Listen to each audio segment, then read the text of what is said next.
Senhoras e senhores, ouviremos o ministro da Economia, Paulo Guedes.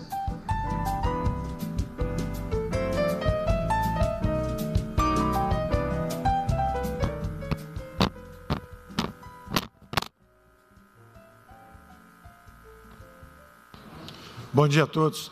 Presidente Bolsonaro, amigos ministros, presidente Robson, amigos empresários.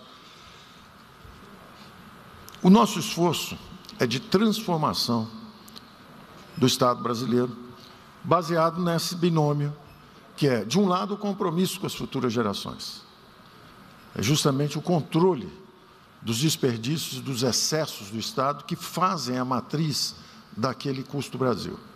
Logo que chegamos, iniciamos, nós e o setor privado, desde o início, justamente para criar terapêutica para um diagnóstico que nós tínhamos em comum.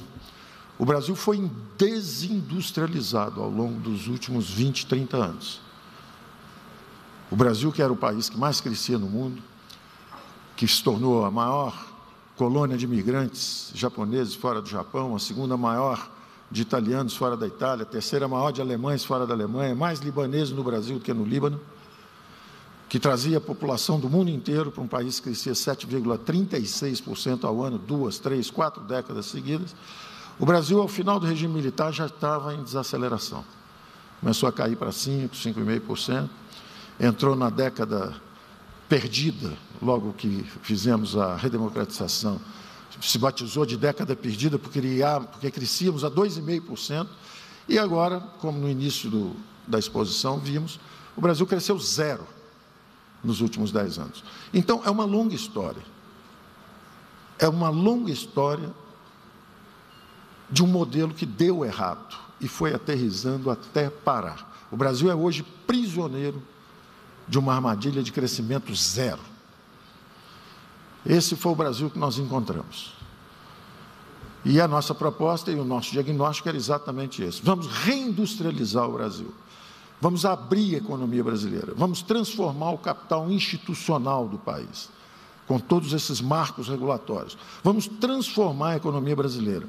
Como diz o presidente, durante toda a campanha, disse, como é que pode um país com tantos recursos naturais, com mão de obra, com capacidade tecnológica, temos desde o astronauta até os engenheiros do IME, do ITA, até 73% hoje dos nossos cursos superiores estão mobilizados já para o mercado de trabalho, justamente quando melhoramos a regulamentação e permitimos que o capital privado pudesse entrar em educação, porque era proibido, da mesma forma que era proibido fazer estrada, ministro Tarcísio, era proibido investir em educação, ministro Milton.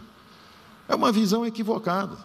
São centenas de bilhões de recursos estacionados no mundo inteiro querendo entrar e nós bloqueamos essa fronteira de investimento pelo fetiche do dirigismo, pelo fetiche de que é o governo que tem que criar prosperidade.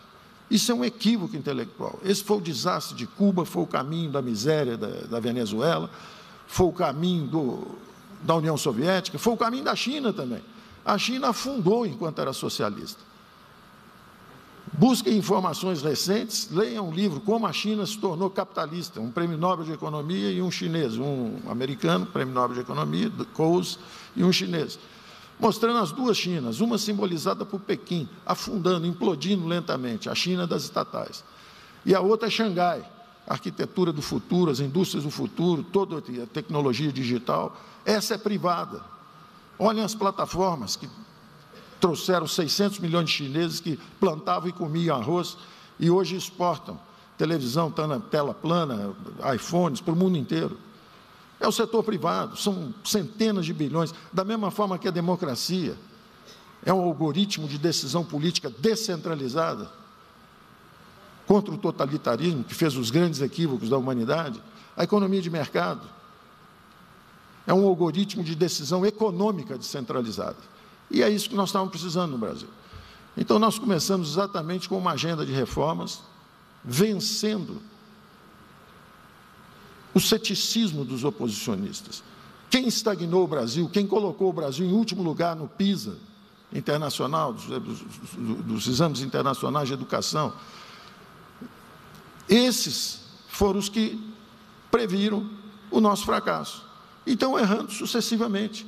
No primeiro ano, o ceticismo com as reformas, começamos a grande reforma da Previdência, não fizemos completa, queríamos fazer mais, queríamos colocar um sistema de capitalização com poupança garantida.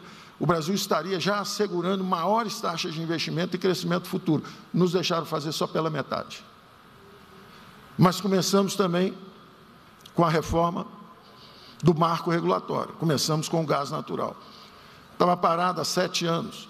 Saneamento, petróleo, gás natural. Começamos com o petróleo, com a cessão onerosa. Fomos atingidos pelo Covid. De novo, o ceticismo quanto à capacidade de reação da sociedade brasileira. E como foi dito, nós estávamos juntos todo o tempo.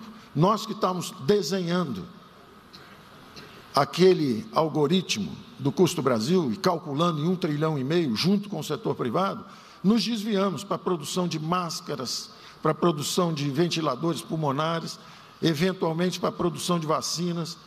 Quer dizer, contra o ceticismo do mundo, o Brasil já vacinou 95% de sua população adulta, 70% com vacinação completa, retorno seguro ao trabalho. Previam que o PIB brasileiro ia cair 10%, caiu 4%. Várias economias avançadas caíram 10%, 9%, 8%, 7%. Todos, Itália, França, Reino Unido, Alemanha, todos caíram mais do que o Brasil.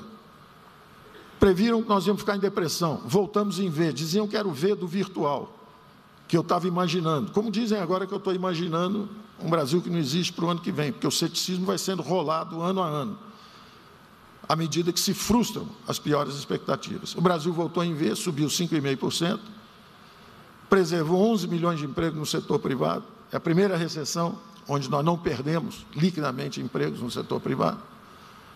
Protegemos 68 milhões de brasileiros e voltamos às reformas estruturantes.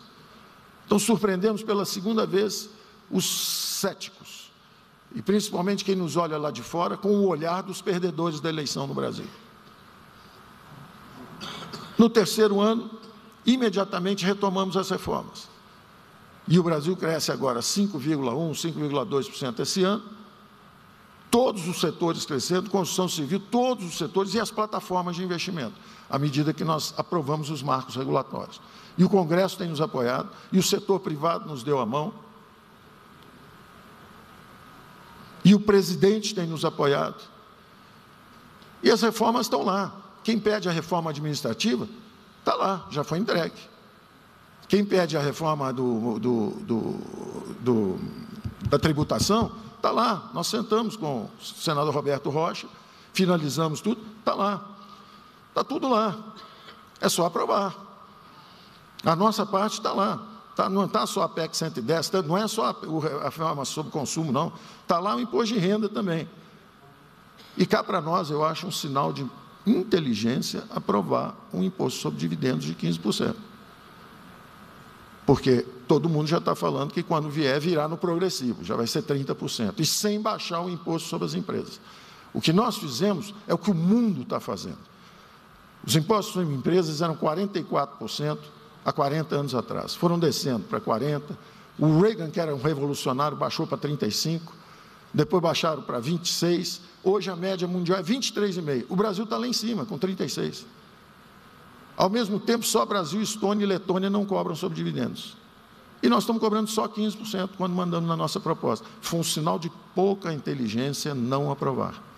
Porque quando a gente aprova isso, nós estamos indo em direção ao mundo, tributando dividendos, como todo mundo, e derrubando o imposto sobre as empresas, justamente nesse momento em que a geolocalização está sendo redesenhada no mundo pelos problemas de incerteza com a China. Quando o mundo procura um pouso, quem é o país que tem dimensão continental, população, recursos naturais e, acima de tudo, um presidente que apoia a livre iniciativa, que acredita que a fonte de crescimento é o setor privado e que nós temos que tirar o Estado do cangote do povo brasileiro. Então, era nesse momento que nós tínhamos que acenar com impostos mais baixos para as empresas, para trazer dinheiro do mundo inteiro nas nossas novas fronteiras de investimento. Gás natural, petróleo, cabotagem, saneamento, aeroportos, portos, ferrovias, rodovias, essa mudança de eixo nos nossos leilões, em vez de ser leilão arrecadatório, ser o leilão que, na verdade, maximiza os investimentos futuros. Não adianta você cobrar muito, o Estado recebe o dinheiro, depois não tem dinheiro para fazer investimento. Então, nós mudamos a filosofia também dos investimentos. Então, o Brasil tem um enorme futuro pela frente. Eu diria até que, se o futuro é verde e digital, nós já estamos lá. E, como foi dito aqui um pouco antes também, aproveitar as vocações. A maior potência agrícola do mundo pode ser a maior potência agroindustrial do mundo, o agroindústria. Se nós temos o Nordeste com logística, com 15% já da produção de energia eólica, com a produção de energia renovável, além do turismo e além do favorecimento geográfico, basta usar essas vocações. Da mesma forma, estamos entrando nos organismos internacionais. Nosso presidente Marcos Trujillo, no NDB. Quando chegamos, tínhamos 700 milhões de dólares de investimento. Hoje temos 5 bilhões de dólares, fora 1 bilhão de dólares do programa de crescimento verde que levamos para Glasgow, junto com o nosso ministro Joaquim Leite. Então, o Brasil, quando eu olho para o futuro, eu não consigo ver o Brasil não crescer. Agora, evidentemente, há dificuldades pela frente. Se às vezes parece que somos ufanistas, somos irreais, não é isso. É porque temos que resistir aos ceticismos dos perdedores das eleições anteriores, que geriram o Brasil por 30 anos e atolaram o Brasil num crescimento zero. Temos que reagir a isso. E não reagimos com ufanismo, reagimos com realidade, dizendo, olha, a inflação está subindo, é um problema no mundo inteiro, o Banco Central está subindo os juros, isso desacelera o crescimento, mas não causa recessão. Se a taxa de investimento nossa está chegando a 20%, é o pico desde 2014. Então, eu queria deixar uma mensagem de otimismo, dizer que todos esses itens que estão aqui, dos 44 itens, eu diria que 40 itens nós estamos trabalhando juntos já há 2 ou 3 anos. Eu vou abrir aleatoriamente. Aprovar a reforma tributária, estamos tentando, aleatoriamente. Reduzir a burocracia de comércio exterior, estamos tentando. Os acordos internacionais, estamos fazendo. Chegamos aqui, fizemos Mercosul, estava parado há 8 anos, fizemos União Europeia, estava parado há 20 anos, desde a rodada de Doha, fizemos o European Free Trade Area, a área livre comércio europeia, estamos negociando com o Canadá, com a Coreia do Sul, com o Japão. Então, estamos fazendo. Regulamentar o Sistema Nacional de Crédito, falou-se muito aqui da mandala do custo do Brasil. Essa mandala fizemos juntos, 1,5 trilhão, é isso mesmo, quando você vai ver o principal, o pior, impostos. Temos que fazer a reforma tributária. Logo depois disso vem o quê? O custo logístico, transporte, tudo isso que foi dito também pelo ministro Tarcísio, transformando toda a nossa modal, que era só rodoviário, estamos indo agora para o ferroviário, estamos indo agora para a cabotagem. Então, precisamos derrubar o custo de transporte no Brasil. O minério que vai para o sul sai de Minas, vai para o sul, vira aço e chega no Nordeste 30%, 40% mais caro do que o minério que vai para a China, vira aço e volta para o Nordeste. Por quê? Custo de cabotagem. Então, nós estamos atacando em todas as dimensões essas disfunções, mas a palavra de ordem é o seguinte, é justamente, de um lado, o compromisso com as futuras gerações, é o primeiro governo que vai sair gastando menos do que quando chegou. Nós chegamos aqui, gastamos 19% do PIB, com a pandemia fomos a 26,5% do PIB, esse ano estamos com 19,5%, e o ano que vem seria 17,5%. Mas nós preferimos tirar uma nota um pouquinho mais baixa no fiscal e um pouquinho mais alta no social. E o presidente lançou a Renda Básica Familiar do Brasil, um programa que se impôs pelo sucesso. Nós tentamos várias variantes de programas sociais e, quando veio o Covid e recorremos ao auxílio emergencial, o presidente insistiu nisso. Nenhuma família brasileira pode receber menos do que R$400.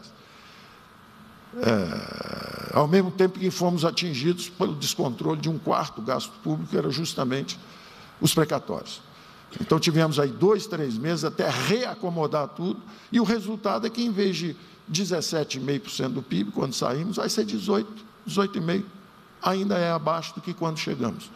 E o nosso déficit, porque muito se diz do falta de controle fiscal, a irresponsabilidade, populismo fiscal, conversa fiada, falsas narrativas.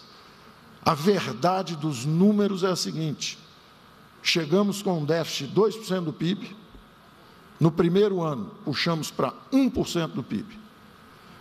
Chegou a doença, fomos a 10,5% do PIB. Esse ano fecha 1% do PIB. Nenhum país do mundo fez isso. Nenhum país do mundo fez isso. O presidente honrou o duplo compromisso. Não faltou dinheiro para a saúde. 10,5% do PIB para a saúde.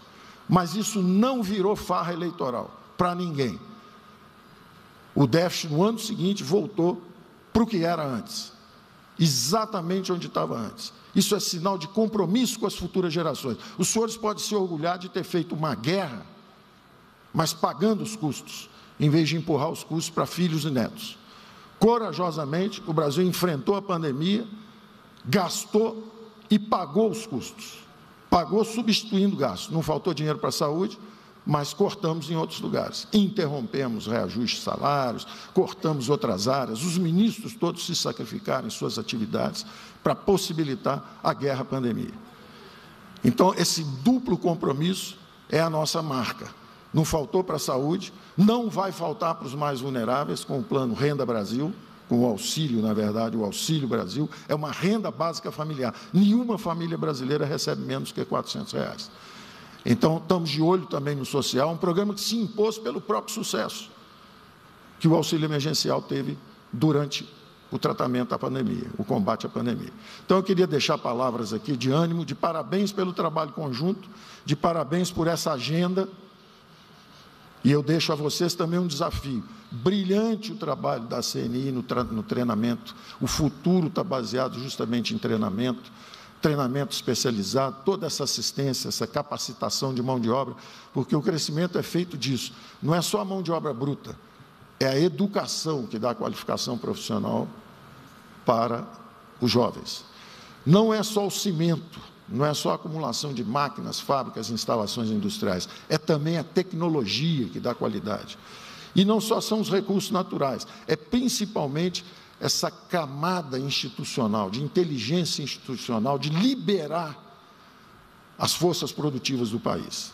O Brasil pode perfeitamente, há casos sucessivos de milagres em economias mundiais, países crescem 4, 4,5%, 3, 4, 5, 6, 7 anos seguidos, até com taxas de investimento mais baixas do que a nossa, simplesmente porque desregulamentaram e ampliaram a fronteira de possibilidade de produção do país. O Brasil pode fazer isso. Agora, é preciso essa atitude de apoio à transformação do Estado brasileiro.